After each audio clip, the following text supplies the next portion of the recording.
लगातार बढ़ता रहा। लेकिन महात्मा ज्योतिबा फुले ने जो बात कही कि विद्या बिना मति गई, विद्या बिना मति गई, क्योंकि ज्ञान की बात हो रही है, वो ज्ञान जो बुद्ध का ज्ञान था, उस बुद्ध के ज्ञान को महात्मा ज्योतिबा फुले आगे बढ़ा के कह रहे हैं विद्या बिना मति गई। बुद्ध का ज्ञान क्या ज्ञान था?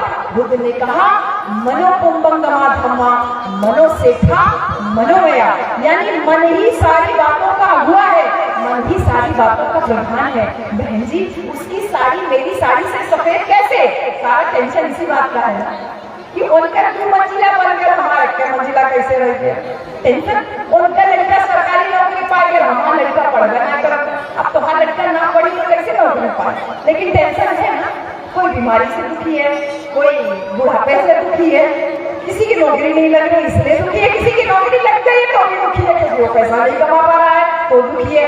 हर एक व्यक्ति के पास दुख है। बुद्ध कहते हैं इस दुख का कारण तुम्हारा मन है। इसी मन से सारी बातें शुरू होती है और मन से सारी बातें खत्म होती है। इसी ज्ञान को आगे बढ़ाते हैं संत शिरोमणि गुरु रविदास महाराज। वो कहते हैं मन ही पूजा मन ही धूप मन ही सेवे सकल स्वरूप। मन ही पूजा, सारी पूजा मन से शुरू होती है, मन से ही सारी पूजा खत्म होती है। मन से ही आपने किसी पत्थर को भगवान मान लिया और मन से ही आपने कहा नहीं ये पत्थर है, हमको इसके आगे सर नहीं झुकाना है। तो वही जो विद्या की बात है, महात्मा ज्योतिबा फुले उस बात को आगे बढ़ाते हैं और कह रहे हैं विद्या बिना मति गई। हमको किसी ने बता दिया कि ये पत्थर है, इस पे फूल चढ़ाने से हमारा दुख दूर होता है। बोले पीपल के तले जल चढ़ाने से हमारा दुख दूर होता है। कढ़ाई चढ़ाना है, नीम के तले हमने कढ़ाई चढ़ाई, दुख दूर होता है। किसी ने कहा कि माघ का महीना चल रहा है, अभी पूर्णिमा आने वाली 4 दिन के बाद, पूर्णिमा आई, माघ मेला लगा, सब पूर्णिमा का स्नान करने जा रहे हैं। कार्तिक आई, कार्तिक का पूर्णिमा आया, सारे लोग स्नान करने जा रहे हैं। स्नान करने से, भूखा रहने से, बोले व्रत करिए, व्रत करिए, आदमी का उम्र लंबा होता है, व्रत करिए, बच्चे का उम्र लंबा होता है। भूखा रहने से, लंबी जटा रखने से, नदी में स्नान करने से, पत्थर पे फूल चढ़ाने से, पानी चढ़ाने से कोई भगवान की प्राप्ति नहीं होती, कोई मनौती की प्राप्ति नहीं होती। ज्योतिबा फुले कह रहे हैं विद्या बिना मति गई। हमको किसी ने पत्थर में देवता बनाया क्योंकि हमारे पास शिक्षा नहीं। ये वो दौर था बहन जी कि महात्मा ज्योतिबा फुले और माता सावित्रीबाई फुले छोटी उम्र में शादी हो जाती है, लेकिन परिवार से बहुत अमीर थे। हम लोग हमेशा कहानियों में अपने महापुरुषों की उल्टी सीधी बातें सुनते हैं जो ऊंची जाति के लोग लिखते हैं, लेकिन जो सही साहित्य है वो बताता है कि महात्मा ज्योतिबा फुले एक जमींदार खानदान के थे, यानी उनके पास जमीन जायदाद बहुत सारी थी और ऐसे बड़े खानदान में जन्म लेने की वजह से उनके पिता ने उनको अच्छे स्कूल में पढ़ाया और 5वीं तक जब वो पढ़ाई किए तो एक तथाकथित जो उनके घर में काम करता था, जो महात्मा ज्योतिबा फुले के घर में काम करने वाला एक ऊंची जाति का व्यक्ति था, वो कहता है उनके पिता से कि अरे लड़का के इतना पढ़ाईबा तो लड़का माली का काम कैसे करे। वो उनके घर में क्लर्क की नौकरी करता था, यानी खाता होता दिखता था। वो कह रहा है कि तुम्हारा लड़का पढ़ी तो खेत का काम न करे, ओकर आम जाग जाई तो लड़का को पढ़ाना नहीं चाहिए। तो गोविंद राव अनपढ़ आदमी थे, उनको लगा कि सही कह रहे हैं कि लड़का पढ़ लेगा तो शहर में जाके रहने लगेगा, लड़का कहीं गांव का खेती किसानी करने से मना कर दिया। ज्योतिबा फुले का स्कूल छुड़वा देते, स्कूल छुड़वा के उनको घर में रख देते और घर में उनको खेती किसानी का काम करवाने लगते हैं। ज्योतिबा फुले पूरे तन मन से लगे रहते हैं, पूरा खेती किसानी 3 साल तक काम करते हैं। 3 साल से जब उनकी लगन होती थी कि दिन में तो खेती का काम कर रहे हैं, लेकिन शाम को दिया बाती जला करके किताब खोल करके पढ़ते थे। तो कुछ मुसलमान भाई थे, तो वो लोग देखे कि ज्योतिबा फुले इतना मेहनत से पढ़ रहे हैं। कुछ और जाति के लोग थे, उन लोगों ने देखा तो वो 2-3 लोग आए और उनके पिता से बोलते हैं तेरा लड़का पढ़ने में इतना होशियार, रात में दीपक लेके बैठता है, बड़ी बड़ी परीक्षाओं को पास कर सकता है, तू अपने बेटे से खेती करवा रहा है, इसको अच्छे स्कूल में पढ़ाओ। तो वो सोचते हैं ये बात सही है। तो जिस बेटे की 3 साल पहले स्कूल छुड़वा दिए थे, उनके पिता उनको वापस स्कूल में दाखिला करवाते हैं और अब की बार बच्चा अच्छे से पढ़ता है। उसी पढ़ाई के दौरान माता सावित्रीबाई फुले के साथ उनकी शादी हो जाती है। शादी होती है तो मन में जज्बा रहता है कि मेरी बीवी भी पढ़े, तो अपनी पत्नी को पढ़ाने लगते हैं। तो गोविंद राव उनके पिताजी कहते हैं ना बेटी को नहीं पढ़ना चाहिए, बेटियां कहाँ पढ़ती हैं, बहुएं कहाँ पढ़ती हैं, औरतें कहाँ पढ़ती हैं। तो क्या करते थे ज्योतिबा फुले कि देखो चलो तुमको मैं पढ़ाऊंगा जरूर, तो घर में पिता मना कर रहे हैं तो हम तुमको खेतों में जब तुम खाना लेके आओगी तो तुमको पढ़ाऊंगा। तो दिन में ज्योतिबा फुले जब खेतों में जाते थे तो माता सावित्रीबाई फुले उनके साथ जब खाना लेके जाती थी तो वहाँ खेतों में डंडी लेकर के जमीन के ऊपर काका गाढ़ा उनको पढ़ाते थे। तो जब खेत में पढ़ाई शुरू कर दी है तो बहुत जल्दी माता सावित्रीबाई फुले भी बहुत सारी चीजें सीख गई, अंग्रेजी सीख गई, हिंदी सीख गई, जितना ज्योतिबा फुले को ज्ञान था। और उधर कुछ ऊंची जाति के लोगों ने देखा कि ये क्या कर रहा है, अपनी औरत को पढ़ा रहा है, वो आके फिर से उसके ससुर जी का कान भरते हैं, ज्योतिबा फुले के पिताजी का कान भरते हैं, कहते हैं तेरा आदमी धर्म भ्रष्ट कर रहा है। धर्म की बात, एक शब्द जो बहुत बड़ा हम लोगों के बीच में बाधा बना हुआ है वो शब्द है धर्म। उन्होंने कहा औरत पढ़ेगी तो धर्म भ्रष्ट हो जाएगा। बहन जी मैं पढ़ के प्रोफेसर हो गई हूँ, किसका धर्म भ्रष्ट हुआ क्या? बहन जी आपकी बेटियां भी पढ़ रही, क्या धर्म भ्रष्ट हो रहा? आप में से भी बहुत सारे लोग स्कूल गए, क्या धर्म भ्रष्ट हुआ? बोले औरत पढ़ेगी तो नरक में जाएगी। हम लोग नरक में है क्या? हम लोग नरक में है नहीं, लेकिन कहा गया औरत पढ़ेगी तो नरक में जाएगी, धर्म भ्रष्ट हो रहा है। और अगर तेरे बेटे ने ऐसा किया तो हम तेरे को जाति से निकाला कर देंगे, तेरा बहिष्कार करेंगे। ज्योतिबा फुले के पिताजी उन दोनों लोगों को घर से निकाल देते हैं कि जाओ तुम घर से निकल जाओ, तुम औरत को या तो पढ़ाना बंद कर दो या तो मेरे घर से चले जाओ। ज्योतिबा फुले औरत को पढ़ाना बंद नहीं करते, घर छोड़ देते। घर छोड़ करके अपना बाहर जाते हैं तो मेहनत करनी पड़ती है क्योंकि पिता की संपत्ति तो नहीं रहती है, तो कुछ मेहनत मजदूरी करते हैं, कुछ पैसा माली का काम आता था, फूल बेचते हैं, सब्जी बेचते हैं, फल बेचते हैं, पैसा कमाते हैं। लेकिन पैसा कमा करके दिमाग में हमेशा ये बात रहती है कि मुझे औरतों की शिक्षा के लिए स्कूल खोलना है, तो वो दिमाग में आते हैं। तो उनका साथ देती है हमारी अम्मी फातिमा शेख, जिनका फोटो ये लगा हुआ है। ये वो क्रांतिकारी महिला है जिसका नाम इतिहास से पूरी तरीके से गायब कर दिया गया। लेकिन मैं धन्यवाद देती हूँ सम्राट अशोक क्लब को कि इतनी बड़ी फोटो के साथ में आपने जो बैनर बनवाया है अम्मी फातिमा शेख के साथ में, लाख लाख बार आप साधुवाद के पात्र हैं कि आप उस इतिहास को फिर से जिंदा करने का काम किया है। बहन जी अम्मी फातिमा शेख और भाई उस्मान शेख, इन दोनों ने कहा आइए आप हमारे घर में अपना पहला विद्यालय खोलिए। तो जो लोग ये कहते हैं कि तुम्हारा दुश्मन मुसलमान है बहन जी, कि मुसलमानों ने इस देश को टुकड़ा किया, मुसलमानों ने इस देश के साथ ये किया वो किया, उनके लिए सबसे पहला जवाब यही है कि हमारी स्कूल को खोलने के लिए सबसे पहले जमीन किसी ने दी तो भाई उस्मान शेख और अम्मी फातिमा शेख ने दी। और स्कूल में पढ़ाने के लिए हमारी माता सावित्रीबाई फुले के साथ जो औरत साथ में निकली वो हमारी अम्मी फातिमा शेख थी। तो एक जवाब आपके पास तैयार हो गया बहन जी कि औरतों की शिक्षा के लिए अकेले स्कूल ज्योतिबा फुले और माता सावित्रीबाई फुले ने नहीं बल्कि अम्मी फातिमा शेख और उनके भाई उस्मान शेख, इन दोनों का बहुत बड़ा योगदान है। तो स्कूल के रास्ते में ये सब आप लोगों को पता है कि गोबर फेंका जाता था, कीचड़ फेंका जाता था, लेकिन बहुत कम अगर अंदर की बातें करेंगे तो बहुत कम लोग इस बात को जान पाते हैं कि एक बार माता सावित्रीबाई फुले को मारने के लिए दो लोग उनके विद्यालय में आए, चाकू वाकू लेकर के उनके विद्यालय में आए, उनका रास्ता रोके और वो एकदम सामने आ गए। तो बिल्कुल डरती नहीं थी माता सावित्रीबाई फुले। उन्होंने कहा क्या है? बोले तू औरतों को पढ़ा रही है, हम तुझे मारने आए हैं। माता सावित्रीबाई फुले को 2 घंटा पढ़ा। सोचिए कितना साहस रहा होगा उस समय माता सावित्रीबाई फुले का कि कोई उनको चाकू लेके धमका रहा है और माता सावित्रीबाई फुले उसको 2 झापड़ फटाफट लगा दिए। जब तक वो आगे बोलता तब तक उसको 2 थप्पड़ और लगा दिए।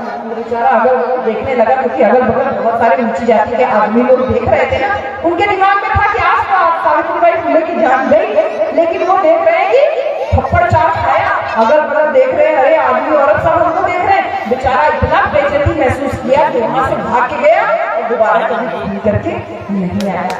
ऐसे ही देखिए ये बातें मैं तारीफ करवाने के लिए नहीं कह रही, बस बातों को समझिए। मैं मुख्य मुद्दे पे इसके बाद आऊंगी, अभी आपको केवल कहानी स्टोरी टेलिंग में लेके जा रही हूँ, कहानी सुना रही हूँ आपको। मुद्दा मुख्य सिर्फ कहानी का नहीं है या इनका जीवन जानने का नहीं है, मुद्दा है उनके जीवन संघर्ष का।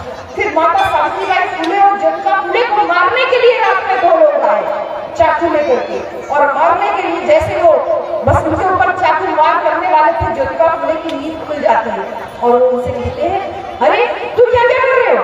सावित्रीबाई फुले डर जाती है कि कहीं मेरे पति को ये लोग मार न दे। बोले कि हम तुमको मारने आए हैं। बोले मार लो, मारने आए हो? नहीं लग रहा। बोले मारने आया मार दो, लेकिन मुझे मार के तुमको क्या फायदा होगा? बोले हमको 1000 रुपए की सुपारी मिली है। उस जमाने में 1848-1850 में 1000 रुपए का सुपारी उनको मिला था। बोले अच्छा 1000 रुपए का सुपारी मिला, तुमको 1000 रुपए का फायदा होगा, तब तो तुम मुझे जरूर मार लो। लेकिन तुम ये बताओ 1000 रुपया तुम्हारा खत्म हो जाएगा, तब तुम किसी और आदमी को मारने का सुपारी दोगे क्या? अब तो वो बेचारा चुप। ज्योतिबा फुले कहते हैं कि तुम्हारी गरीबी, तुम गरीब हो इसलिए तुम 1000 रुपए में किसी का जान लेने के लिए तैयार हो गए। तुम गरीब हो इसलिए तुम किसी का जान लेने के लिए तैयार हो गए। इसका मतलब तुम्हारी गरीबी अशिक्षा की वजह से है, ज्ञान तुमको नहीं है इस वजह से है, गरीबी की वजह से तुमने मुझे मारने का बीड़ा उठाया। अगर तुमको इस बात का ज्ञान होता कि तुम्हारी बेटियां को मैं पढ़ाने का काम कर रहा हूँ, तो शायद तुम्हारे मन में एक ख्याल कभी नहीं आता। वो दोनों चाकू छोड़ करके ज्योतिबा फुले के पैर में गिर जाते हैं और कहते हैं कि मुझसे, हम लोगों से बहुत बड़ी गलती हुई। हम ये समझ ही नहीं पाए कि हमको गरीब बनाया गया और गरीब बना करके हमसे हमारे ही पूरी जिंदगी ज्योतिबा फुले के बॉडीगार्ड बनते हैं। कितना बड़ा परिवर्तन है। ये कहानी मैंने आपको इसलिए सुनाई क्योंकि ये वही हृदय परिवर्तन है। जैसे डाकू अंगुलीमाल का मैं नाम नहीं लेती वैसे, लेकिन नाम मैंने लिया। ये वही हृदय परिवर्तन है जो भगवान बुद्ध ने डाकू अंगुलीमाल का किया। अंगुलीमाल भी भगवान बुद्ध को मारने के लिए तत्पर था, तलवार लेके सामने आ जाता है। बुद्ध उसी रास्ते से जा रहे होते हैं और वो बुद्ध को रोकने की कोशिश करता है और तलवार लेके सामने आ जाता है। भगवान बुद्ध के सामने आके कहता है, मैं कब से कह रहा हूँ रुक जा, तुझे सुनाई नहीं दे रहा, रुक जा। भगवान बुद्ध मुस्कुराते हैं और कहते हैं, मैं तो कब से रुका हुआ हूँ, चलो तो तू रहा है। वो कहता है, हाँ चल रहे हो आप, मैं बार बार अंदर से बोल रहा था रुक जा रुक जा रुक जा, लेकिन आप नहीं माने। और आप देखिए मैं सामने तलवार लेकर के आगे खड़ा हूँ, आप मुझसे कह रहे हैं कि मैं चल रहा हूँ, मैं तो खड़ा हुआ। बोले नहीं, जो तू चल रहा है क्योंकि तेरे मन में दोष है, तेरे मन में ईर्ष्या है, तेरे मन में लालच है, तभी तू लोगों को मारता है, मार के उनके पैसे छीनता है, उनकी उंगलियों की गले की माला पहनता है। और मैं तो कब से रुका हुआ हूँ क्योंकि मैंने अपने मन से लोभ, मोह, तृष्णा जितना भी घृणा है उन सबको विकारों को मैंने रोक लिया है। तो मैं तो कब से रुका हुआ हूँ, चल तो तू रहा है। इस एक बात ने अंगुलीमाल का पूरा जीवन परिवर्तन कर दिया। वो तलवार छोड़ करके बुद्ध की शरण में आ गया। ये वही घटना है जो ज्योतिबा फुले के साथ में हुई कि तेरी गरीबी की वजह से तू मुझे मारने के लिए यहाँ तैयार हो गया। अगर तेरे पास रोजगार होता, तू पढ़ा लिखा होता, तो तू कभी भी मुझे मारने के लिए नहीं आता, क्योंकि मैं तो तेरी औरतों को, तेरे बच्चों को पढ़ाने का काम कर रहा हूँ। ये परिवर्तन हृदय का ऐसा होता है कि वो लोग उनके अंगरक्षक बन जाते हैं। ऐसी सेम घटना जीवन संघर्ष करते हुए बाबा साहब डॉक्टर अम्बेडकर के साथ में भी होती है। जब पूना पैक्ट के दौरान गांधी अनशन कर रहे होते हैं, उस समय भी दो लोग बाबा साहब को बंदूक लेकर मारने आते हैं और बाबा साहब ऐसी ही बातें बोल करके उनका भी हृदय परिवर्तन करते हैं। तो पूरे विश्व में ऐसे इतिहास में ये घटना केवल 3-4 जगह देखने को मिलती है। एक तो बुद्ध के समय की तो है ही है, दूसरी सम्राट अशोक के समय की है, जब वो भटके लोगों के सामने कहते हैं कि विजयी वो नहीं होता जो दूसरों के ऊपर विजय प्राप्त करता है, दूसरों को मारता है। विजय वो होता है जो स्वयं के ऊपर।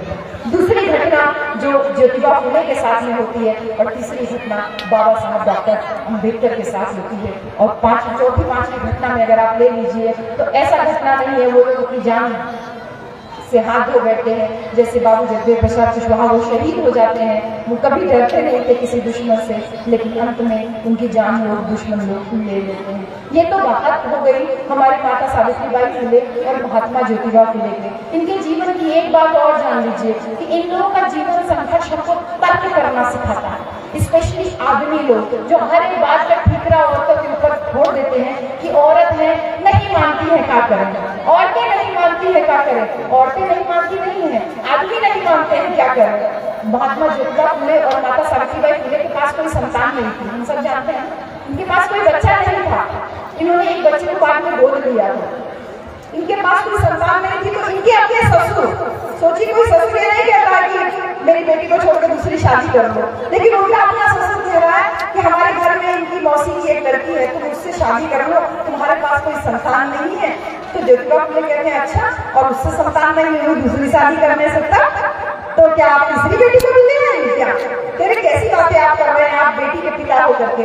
बोले नहीं, मैं चाहता हूँ कि तेरे घर में बच्चे हो और तू मेरी दूसरी बेटी से शादी कर ले, हमारे परिवार की दूसरी बेटी से शादी कर ले। ज्योतिबा फुले कहते हैं कि ठीक है, मैं शादी करने के लिए तैयार हूँ, लेकिन आप एक बात बताइए कि शादी करने के बाद वो लड़की जिससे मैं शादी करूंगा वो कहाँ रहेगी? बोले तेरी बीवी रहेगी तो तेरे घर में रहेगी। तो बोले सावित्रीबाई फुले कहाँ रहेगी? जो मेरी पहली पत्नी है। बोले वो भी घर में रहेगी और ये दूसरी वाली भी घर में रहेगी। बोले दोनों बीवियां घर में रहेंगी? बोले हाँ, और क्या, शादी होगी तो साथ में ही रहेंगे। बोले ठीक है। कह रहे मैं शादी करने के लिए तैयार हूँ, लेकिन मैं आपसे एक बात कहता हूँ कि पहले मेरी शादी आप दूसरी करा दीजिए और सावित्रीबाई फुले की भी मैं दूसरी शादी करा देता हूँ, और दूसरी शादी करा के उसका जो पति है वो भी मेरे साथ मेरे घर में रहेगा।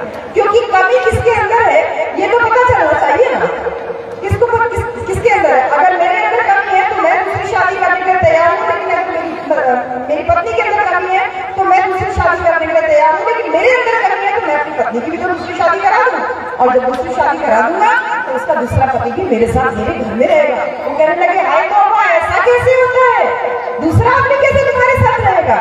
बोले जब मेरी बीवी दूसरी मेरे साथ रह सकती है तो सावित्रीबाई फुले का दूसरा पति मेरे साथ कैसे रह सकता है? कितने बड़े तर्क की बात है, ये किताबों में नहीं कई जगह देखने के लिए मिलता। ये इतना बड़ा तर्क और विवेक की बात है जो आज आप हिम्मत नहीं कर सकते हो बोलने। ये वही तर्क है ज्योतिबा फुले ने जो अपने पिता से कहा था कि मैं तुम्हारा घर छोड़ना पसंद करूंगा लेकिन अपनी बीवी को पढ़ाना नहीं छोड़ सकता। ये वही तर्क है जो समय समय पर संत गुरु महापुरुष लोग हम लोगों को समझाते रहते हैं। ज्योतिबा फुले ने भी यही समझाया कि किसी ने तुमको नीच बनाने के लिए, छूत बनाए रखने के लिए, पिछड़ा बनाए रखने के लिए, स्वांग रचा, तुम्हारे सामने भगवान बनाया, तुमको पत्थर को देवता बना दिया और तुम लोग उसको पूजते रहे और किसी लोगों का पेट लगातार भरता रहा।